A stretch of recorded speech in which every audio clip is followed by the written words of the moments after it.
د حضرت ابو هريره رضی الله تعالی عنہ نه روایت دی فرمایي چې نبی کریم صلی الله علیه وسلم فرمایلی چې الله جل جلاله ته د دعا څخه هیڅ شی هم ډیره عزتمن نشته.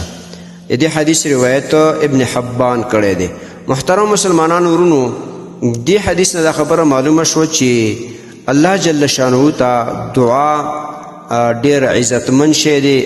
الله په دعا وختلو سره خوشحالیږي چې الله نه دعا غواړي. نو دعا ډیر اهم شی دی. موږ مسلمانانو ته اکثره چې مشکلات راځي نو موږ بیا یو خوا بل خوا یا په غلط طریقې سره د الله د مخلوق نه سوال کوو. نه، دعا چې کې الله نه دعا وغواړه، سوال د الله نه وکړه، تمه د الله نه کوه، غوښتنه د الله نه کوه. الله ډیر مهربانه ذات دی، الله ډیر سخی ذات دی، الله مال ورکون کې ذات دی، رزق ورکون کې ذات دی، اولاد ورکون کې ذات دی، شفا ورکون کې ذات دی. نو څه شی چې غواړي د الله جل شانه نه غواړي، په دعا سره غواړي، الله ته سوال کوي او چې الله ماته دغه مشکل پیښ شوی دی، دغه مشکل لا ته حل کی.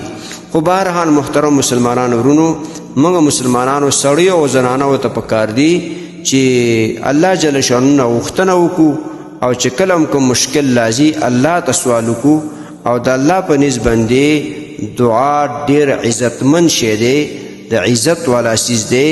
الله په خوشحالیږي. نو پکار ده چې هر وخت د الله نه وغواړو او الله دعا قبلون کې ذات دی.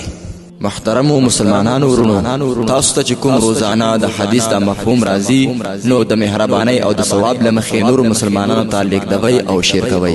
والسلام. د دیوبندي مسلک حنفي کاروان سټوډیو لخوا وړاندې کیږي.